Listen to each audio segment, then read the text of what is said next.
Your Locked On Canucks, your daily podcast on the Vancouver Canucks. Part of the Locked On Podcast Network, your team every day. People, we back doing this, and that's talking about your Vancouver Canucks and the Calgary Flames. What? That's how hot it was yesterday? Right now I'm talking about the Flames on Locked On Canucks, the show that's brought to you by FanDuel. Yes, you know the deal, FanDuel, okay? It gives you, $150 in bonus bets if your first $5 bet wins. Visit FanDuel.com. But yeah, the Calgary Flames, the Vancouver Canucks, two teams that I'll compare.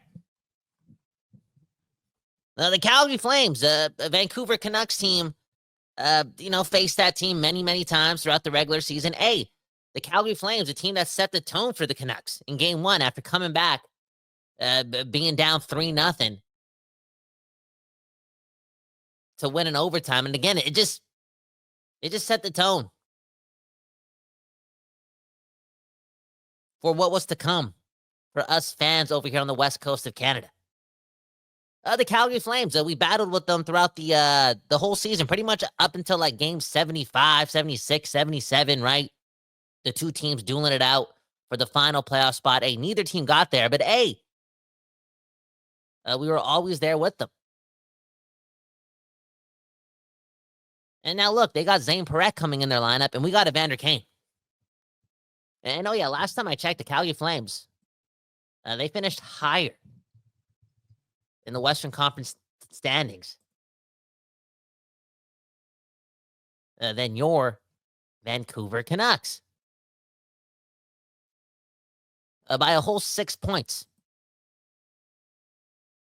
So I'm going to compare the two, right? Because I feel as if over here, we're so desperate for good things. Obviously, we're paying $13 million between our pipes. We like to, brag about our D. This is the only time I get to brag about my D is when I'm talking about the Canucks team, right? We got Quinn Hughes, one of the best players in hockey. Last year was a down season. We're way better than the Flames. Okay, we're gonna fight for that third spot in the West. Like, who are the Flames? The Flames are gonna take a step back. Are we sure about that? Because again, they got Zane Parekh, and we got Evander Kane. And one thing the Canucks weren't last year, and they're closer, to getting there than they were 13 months ago because JT Miller's not there. Rick Tocchet's not there. So I don't know. From what I'm hearing, this team is going to feel more like a team very soon. But the Flames, they were battling together the whole way through, and they were brought together with, a bit of joy, a bit of this want to prove people wrong, and they had a really, really, really, really, really, really good goaltender playing most of their games down the stretch. Right, Dustin Wolf was absolutely on fire, one of the best goalies in hockey. They had all those things going on, helping them do so. But remember what I said there. The idea of needing to prove. The doubt is wrong. There's going to be a lot of doubt in Calgary once again, right? Saying last year was a fluke, right? Everything went right for them to just finish just short, Dustin Wolf will take a step back. Again, that energy in that room, they've already practiced it not too long ago. Something tells me that they all love their coach. Again, I spent a lot of time with my family in Calgary over the last couple of days. They're so pessimistic about their team. They're so tired of finishing in the middle of the pack. They're so tired of mediocrity, just like us. But one thing they go back on is, loving their coach. Thinking that the team will lean into the spiel coming out of that guy again this time around. And they have a year more experience, and they got Zane Parekh. Can we talk about Zane Parekh even more? Because I've seen the highlights. And look at what he did against Dallas in his first game and only game. Was it his only game this season? The guy looked comfortable. The game looked like it slowed down for him too. And I know playing Dallas late in the season, pretty meaningless game if I'm correct for Dallas. So look at how they showed up against the Canucks down the stretch too. I know. But for a rookie, with a lot of pedigree, a lot of offensive flair, a lot of pace to his game. You've seen the highlights, and it scares me. Again, it scares me for that guy who also got cut from Team Canada. And how did that work out for them? It didn't. But for this guy to still be resilient, finish the year off strong in junior, and then come into the NHL and ASAP change the pace of the game, have the game be played on his terms. There's moments where he looked that damn good. And obviously, we have to watch it because I think real hockey people know that he's that damn good. And after seeing what Cole Hudson did in Montreal, it's like, oh yeah, Calgary's going to have that guy next season. And I'm pretty sure he's going to be good. And I'm pretty sure, oh yeah, Mackenzie Weegar, and here's a key one, Rasmus Andersson are going to be good too. Okay, Rasmus Andersson, from my understandings in Calgary, like yeah, around the league, it seems like he's a step away from Vegas. But a lot of people are saying that no, he could stick around. And after one more good season with the Calgary Flames, hey, if they're good for 50 games, he might sign an extension. And as much as the Canucks want to brag about their D, moving forward, Mackenzie Weegar, Rasmus Andersson, Zane Parekh, that would be scary. And if you talk about those players, there's some identity there. There's some identity there. That puck you ability. That swagger, we've seen it from Mackenzie. We've also obviously seen it from Rasmus Andersson. The guy is just so cocky, in a good way, I guess, right, for the Flames. You kind of get some of that I'm better than you energy from Zane Parekh. And yeah, throw in Dustin Wolf. We'll see what happens in the second year. You throw in the guys like Connor Zary and whatnot. Nazem Kadri looked young last year, but meshes well with that, again, the swagger, the confidence that the other guys have. And I'm not looking at a Western Conference threat, but I'm still looking at a threat or a team that's in the way for the Vancouver Canucks. I'm not just looking at Vegas and Edmonton and St. Louis and the overall standings and Utah and whatnot. No, I'm actually looking at the Flames too.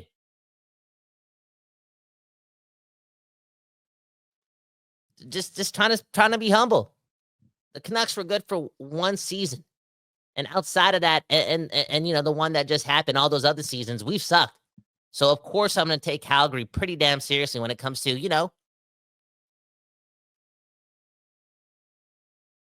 me wanting my dreams to come true. And that's actually being a good hockey team again. And again, the Flames are somewhat in the way. So let me know, who would you rather have, like Hughes, Hronek, and Marcus Pettersson, or Rasmus Andersson, Mackenzie Weegar, Zane Parekh? And again, Canucks fans over here, obviously I'm picking Quinn Hughes and company. Quinn Hughes is just that damn good. But I give some consideration to the other three on the other side, because I've, just to say it again, I think Zane Parekh is really, really good. And I had one cousin that tell me he's actually better than Quinn Hughes, which tells me that my cousin's not watching any Canucks games.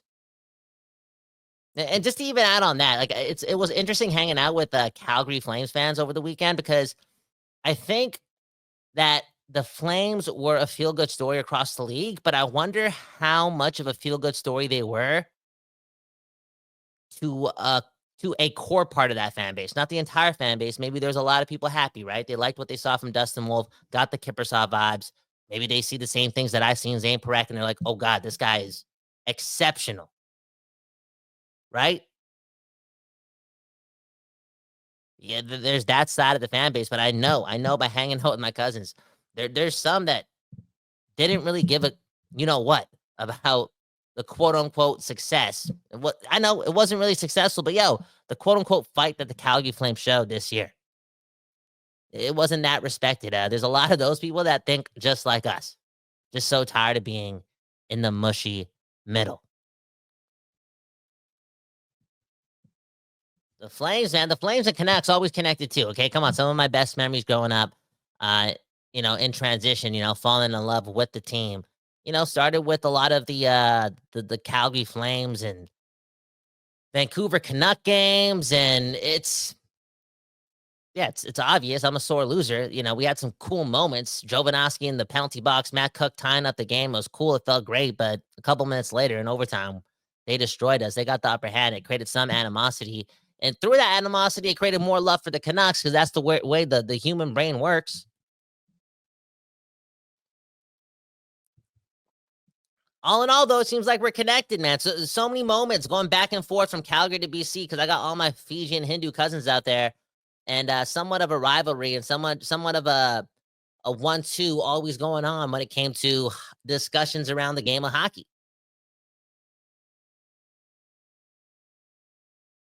Always connected, and here we are connected again. And I look at three teams. I look at St. Louis, I look at Calgary, and I look at Vancouver, and I'm like, who's going to be the St. Louis of this year? Which is odd because St. Louis is still in that mix. But yo, those three teams kind of remind me of each other, and I think it is fair to put Calgary in that situation. You know, we put a lot of emphasis on the Canucks and their great goaltending and $13 million in between the pipes. And yeah, I got a lot of trust in what the team is telling me about Demko and him being healthy and Lankin, and he reads books and he's going to be great. He's going to be great. They're going to be great. That Swayman and Omar, Garland saying that they have the number one hockey duo in the NHL, or the goaltending duo in the NHL, right? That's how good they are between the pipes. Yo, Kevin Lankinen has to do it again, and Thatcher Demko still has to stay healthy. So who am I to say that we have the extreme upper hand going into the season outside of Calgary, where, again, they saw Dustin Wolf, who's doing remarkable things, reminding their fans of Kiprusoff and Mike Vernon, right? Who am I to say that, yeah, by far and away, we're way better than them in between the pipes? We got to wait and see. And again, St. Louis, Vancouver, Calgary, who's going to be the better team? They're going to fight for a wild card position. Something's telling me. Anyways, let's get to a comment before we get to the other side here on Locked On Canucks. Dan Jardine saying the Flames are Canuck light, okay? Their best players, Wolf, Uyghur, and Kadri, are lesser versions of our best players, Demko, Quinn, and a good Pettersson. Oh, yeah. Who am I to say we're going to be way better than the Flames when Pettersson? We don't know about Pettersson, right? Let's wait and see what I'm just not bragging. I'm not getting too cocky. I did that last year. I even did that in 2020. I thought we were the best team in Canada going into the All-Canadian division after taking Vegas to what? Game 7 because Demko was a god? Right? I've learned my lesson. And again, going into last season with Miller and Pettersson and all this swagger and Demko potentially being healthy and all this jazz, I'm like, yo, we could be a contender, dude. I'm just, I got to stay humble here. And I don't know how much better we are than the Flames. I don't. Again, they got Zane Parekh and we got Kane. And you know, Dan Jardine saying Wolf, Uyghur, and Kadri, they're the three best players. There's like a 49% chance. I'm telling you, there's a 49% chance. You know, I'll say a 51% chance. Who the hell says 49% when they bought a podcast microphone, okay? Might as well throw this thing in my closet. Yo, the kid, Zane Parekh, I think he's going to be the best player on the Flames. The most important player, okay? Tomato, tomato, potato, potato. I would tell you to go watch the film, but it's kind of scary. And I don't want you to, you know, spend a summer day stressing about how the Calgary Flames could, you know, there's a chance that they're better than us because of how good that guy also is. And oh yeah, they were 6 points ahead of us last. Okay, you know what?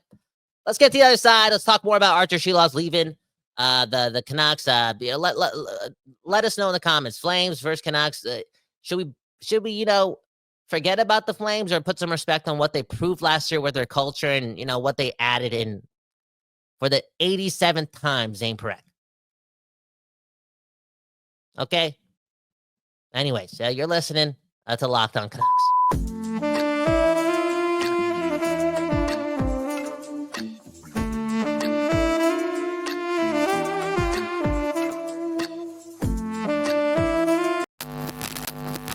Today's episode is brought to you by FanDuel, Trevor Beggs' favorite app, okay?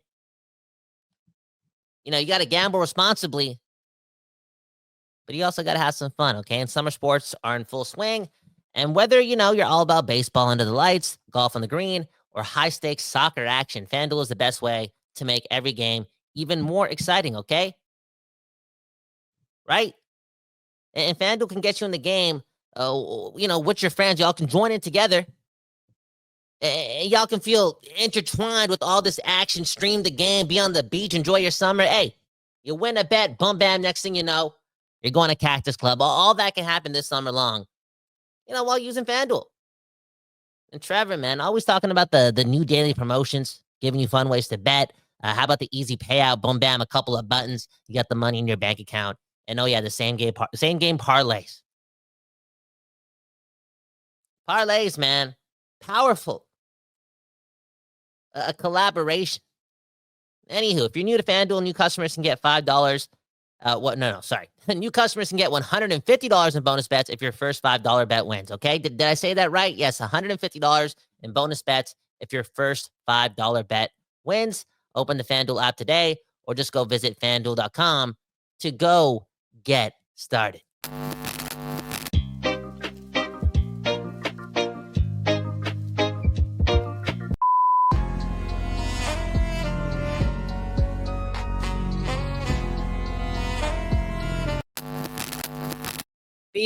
People, we are back doing this, and that's talking about your Vancouver Canucks and reading your comments here again on Locked On Canucks.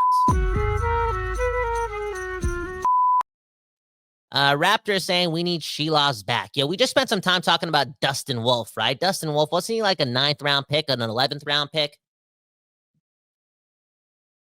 One of the last picks in a draft, and again, he almost won Rookie of the Year. I mean, if the Flames make the playoffs, like, yeah, he's beating Celebrini. He is. That's how remarkable he was. Wasn't Arturs Silovs a 5th round pick? Is there any world where Arturs Silovs, is as good or puts on a season as good as Dustin Wolf? I think so. I think what he's done in clutch situations over the last 3 years is something to, hold on to more than what happened in the regular season this season up in the big leagues with the Vancouver Canucks. Again, whatever Love Island is when it comes to reality shows, he was a goaltender of the exact opposite this season with the Vancouver Canucks, right? Like, that was just a dramatic diva-like organization come on. And this guy's 23, 24 from young goalie, Latvian stud, right? Demko's hurt before the season even starts. And again, Pettersson and Miller going at it. Like, dude, a lot of pressure was put on that guy. This guy knew.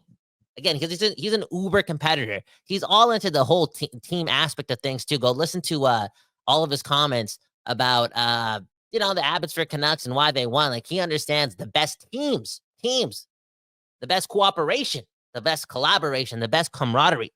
More often than not, wins the cups. And again, he was not seeing that. Probably affected him a bit. If it can affect Brock Besser, you best believe it can affect a nice guy like Silovs too. Couldn't handle it perfectly, and now he's gone. Now he's gone, right? Because he's a bad NHL goalie in the regular season, and just a good AHL goaltender. Again, Alvin talking about Ty Young. Look at Greener in the comments saying, yo, Silovs was our 5th ranked goalie in our system. Greener, sipping the Alvin juice, the Rutherford Kool-Aid. I like it, the West Coast bias. Again, they talk a lot about Talapio, Talopoulos. And how about the guy that the Canucks drafted in the 2nd round of this year? Not a lot of respect for Silovs. They've seen the most out of him. I'm pretty sure I can guarantee they don't actually look at this guy as ever having a chance to be a legitimate guy. The disrespect, it's kind of there. Although they did give him opportunity in Pittsburgh, and boom, opportunity. Right, got 1 year left on a current deal. He's going to be in competition for 30 starts this year minimum again. And again, I already told you at the top, based on what he did in the clutch situations in this thing called his hockey life in recent history, I'm overlooking what happened last regular season. I'm sorry, just got to do it. I don't want to lose this trade, but Silovs seems to have ice in his veins. And what can we just look at those 3 photos? I'll try pulling it up, but this is some funny stuff. Because I see similarities. I really do. Which really scared me. Let's press the button. Let's swim in the ocean. Let's dive into the interwebs and look at this Silovs comparison that I made over there on Twitter.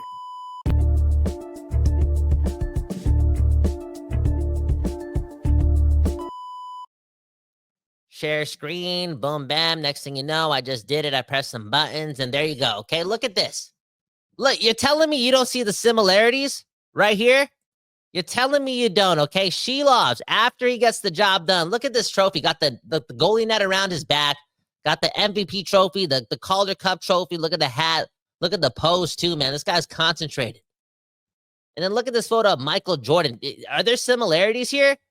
Is this who we just traded? Did we trade Michael Jordan? Did we? And again, examine this photo. And look at this photo. Kobe Bryant. In the shower looking at the trophy, too. Like, you're telling me you don't see the same person. When I saw this, again, when I saw the original photo of Silovs right away, I said, yo, this guy loves the sport of hockey. Which we all know. We know this guy loves the sport of hockey. He's one of those guys. He's really into winning. That's why he gets the job done in clutch situations, too. Hey, best of luck. Nice guy. Do you guys remember that speech that he had?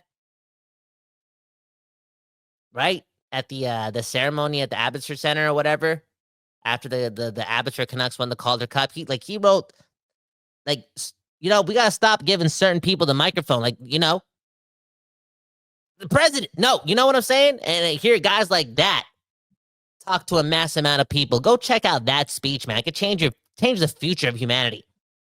A good dude, again, a guy who understands the importance of camaraderie and all that jazz. An uber competitor, guy who loves hockey. Yeah, we traded that guy. And now we got Stillman. It is what it is. It is what it is. And normally I get super, super bitter to the point and super, super petty to the point where I'm like, yo, Silovs, I don't wish you no luck because I don't want to lose this trade again. That's not the case here. Guy seems like the perfect person. And yeah. Just as Greener is saying, I know I said saying the perfect person is a strong thing to say, and like Greener saying, Silovs is and was a beauty. Well, I guess still is a beauty. I no denying that. But the writing was on the wall here in Vancouver, and his speech, the celebration was dope and heartfelt as f. Again, go watch it. Best of luck to Silovs, and as Greener is saying, the writing was on the wall, and then now we got to lean into this again. $13 million in between the pipes. It's the ultimate strength, and the way the Canucks get like really good ASAP is them living up to the greatest D. This is the greatest D I've ever had in my life. All right, everyone's gonna be jealous of this D. Yo, the way we're gonna be slanging the D. No, if the D works out this year, that's all I'm saying. If the D works out the way it should be, if the D lives up to his name, and Demko and Lankinen live up to their name, I'm calling it right now. The Canucks are gonna have over 100 points in the regular season. Right? The goaltending duo this year making just under 10, but in the future, $13 million, as Greener's alluding to. Thank you. But yeah, if Demko and Lankinen stay healthy behind that great D, easy 100 points. Easy. Like Quinn Hughes plays all 82, right? Or even if he plays like 79. Pettersson, Hronek, DPD takes the next step. Yo, this happened. 100 points. I don't know how much success equates in the playoffs. I don't know.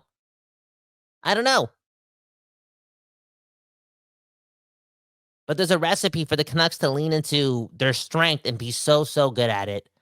In the early parts of the regular season, the mundane parts of the regular season, right? Like the dog days when some players across the league, it's just not as fun for whatever reason. It feels like work, but the Canucks are having like the stingy D and just great goaltending. It's going to equate to a lot of wins and whatnot. And they felt as an organization. I'm not saying this is an Aquilini thing, but now we're getting to the point where Rutherford and Alvina are fighting for their jobs. This is how they keep their jobs, right? Like leaning into your strengths because there's something actually there if all goes well. And up front, there's a lot of question marks, but in your back end, it could be so elite. And I don't know how fun it's going to be for some to watch, although for me personally, even though I do think about the big picture a lot, winning does fix everything. I'm going to enjoy it. I'm going to compare this team to like the early Devils in the 2000s and be like, yo, trap it up, change the game. Let's destroy the game of hockey. Let's just go win the Stanley Cup. I don't care. I'm selfish. Whatever it takes. Let's be boring. Okay? Nice guys finish last. Whatever that means. I'm not going to care. And some fans may be with me, but again, some fans are going to be like, yeah, I can't watch all this 2-1, 3-2 game in and game out. Right? The Canucks were already not shooting the puck at all over the last, what? I would say, let me do the math. Dun, dun, dun, dun, dun, dun, dun, dun, dun. Is that like almost 140 games? The Canucks have just like averaged 21 shots a game, sometimes 12 shots a game. It just feels like that. Yeah, I don't know if we're going to see a lot more shots, which isn't high demand. But hey, we may see a lot more wins if everyone's healthy and all goes well, and we're going to need it because we got to stop Zane Parekh and the Calgary Flames. AKA, there's a lot of good teams in the division and in the West, okay? Anyways, more comments on the other side. Come on, let's just have some fun here. Ask me any question, okay? It's July 15th. I'm alone here talking about the Calgary Flames on Locked On Canucks. You can't blame me. I went to the Stampede. Hey, maybe I'll tell you about my Stampede experience on the other side again. You're listening to Locked On Canucks.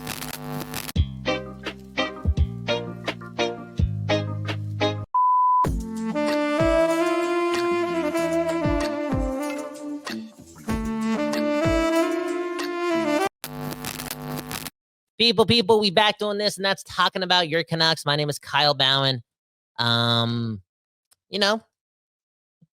Glorifying my experience at the Calgary Stampede so much so that I'm loving the Calgary Flames. What? I will say this though, a lot of respect between my cousins and me as the lone Canucks fan out there at times. Based on the fact the Oilers lost, right? Right? It felt good. It felt like I finally could see eye to eye with my cousins and my blood for real, like genuinely, okay? Because there was always something sour there. I'm not going to lie because, I'm more of a Canucks fan than a Bowen. I'm sorry. That's love. The truth hurts, but the truth is what it is. But here again, we're all hugging and cheering and just replaying some of the happenings from the last couple of years in the Stanley Cup Finals. Again, the Oilers lost back-to-back Stanley Cup Finals. Like, even saying that out loud, it's like, whoa, that's gotta hurt the people of Edmonton. Again, I think Calgary and Vancouver just coming together. And I will say, Calgary's a way better city than Edmonton. I've been to Edmonton a couple of times, and this was like maybe the second time. Like, don't get me wrong, I've been to Calgary like 60, 70 times. Again, there's a lot of Findus out there that I'm related to, so I'm there a lot of times. But I feel like this was the second time as an adult that I've kind of like been a tourist. And I'm like, this city's clean. It's nice. Obviously, I went through the Stampede time and through the streets and sipping all this beer, getting drunk really, really early, not drinking water. And obviously, the dopamine was at a different level. But it felt great to be out there. I'm going back. The Stampede was a lot of fun. And I barely touched it. All in all, though, puck Edmonton, and soon puck the Flames, because I feel like this appreciation is about to go down the drain when we start playing hockey again, and me understanding that they're actually a challenge. Because I feel like I didn't really respect the Calgary Flames up until like the games. What would I say? Like game 65, game 70 of this season, when again they weren't giving up. They were always in the fight. There was also that really good game that we played against or played with them in the Saddle Dome. What was it, March? I think Patterson had a big game. Yeah, it took me a while. And now I'm realizing that, oh yeah, they might be a little bit legit when it comes to, no, they're actually legit when it comes to like fighting for a playoff spot, and they're in my way and I got to hate them again. Which I am looking forward to. Where am I going with this? Next comment. Greener asking me which player in Abbotsford will get the most points for the big Vancouver club this year. Oh, which Abbey player, my bad, will have the most points. I think it's a toss-up between Max Sasson and Aatu Räty. Dude, I'm a big Sasson guy. Like, who's the better player, Räty or Max Sasson? It's obviously Aatu Räty, but a part of me is like, yo, how surprised am I going to be if I'm wrong on that statement? I like Sasson. I like his energy. I like his speed. Out of all the guys, he looked the most comfortable in the NHL. He was trying to make things happen. I played a lot in the bottom of the lineup. I don't know if he gets opportunities at the top. Like, there's no way, to be honest. But I think that, like, there's room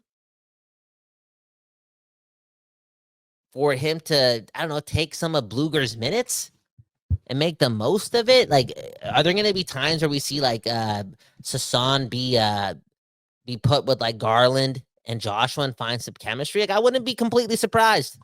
Okay. So to answer your question, is this Sasan or Ratu getting more points? I think the Canucks need Ratu to be the answer to this. I'm thinking Sasan has a chance. I'm going to say Ratu. Ratu. Right? I think so. Anyways, next comment.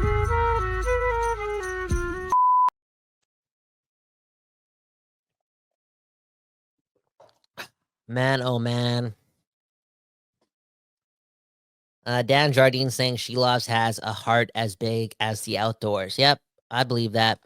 As big as the whole country of Latvia. Yo, we had somebody on the show comment saying that they're leaving the channel because Silovs is no longer a Canuck.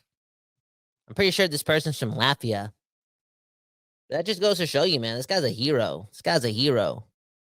It literally can like turn a whole country into fans of whatever team he plays on. That's powerful. That's some beautiful stuff. It really is. Did I tell you guys though? Like when I was in Calgary, I was actually staying at my cousin's house in Edmonton, in Calgary, and he happens to be a diehard Oilers fan, like straight up. He's the biggest Oilers fan I know, and we didn't talk for a little bit after the Oilers lost because he probably hates me. Once in a while throughout the year, it is what it is. I appreciate his fandom and whatnot. All in all, though, weird story. But we're just searching up like some random stuff on YouTube. Like we like crime docs. You know, when I chill at his house, we watch some stupid things, informative things, some dark things. Okay, if it bleeds, it leads, and we're there searching up like how fentanyl works. Like, what is it? How is it working in 2025? Like, how do we stop this? We're just learning about the drug itself. And before you know it, his YouTube search history is like, how does fentanyl work? What are the effects of fentanyl? How much fentanyl does it take to get to destroy you? Like, we're trying to actually think about it and just learn about it, right? Got knowledge is power. And then below those three search, search prompts, the fourth one was like, how to get across the border with this, and then the fifth one was like Edmonton Oilers. And if you just read it in reverse order, he would look like the most depressed Oilers fan of all time. Okay? And like I said earlier, it's Calgary over Edmonton. Calgary is actually pretty nice in the summer, according to Green. A way nicer city than Edmonton. And again, the Oilers fans, they lost twice in a row. And I screwed up. I wasn't a nice pal. We had a lot of good time together with my cousin. He's one of my favorite cousins of all time. And not once did I ask him how he's doing.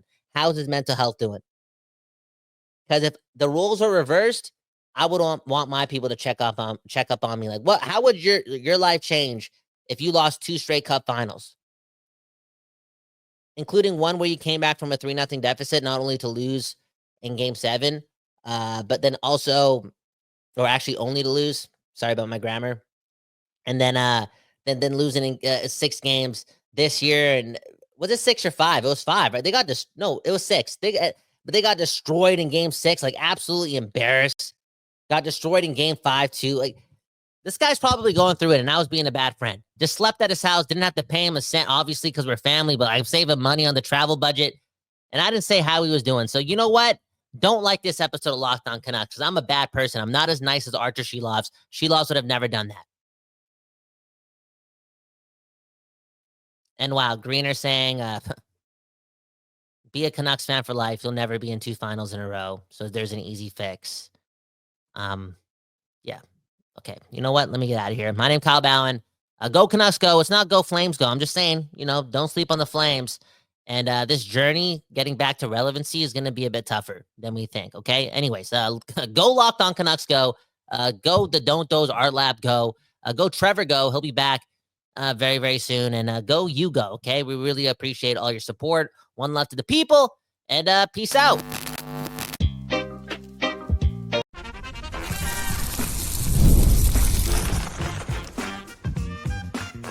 Your Locked On Canucks, your daily podcast on the Vancouver Canucks. Part of the Locked On Podcast Network, your team every day.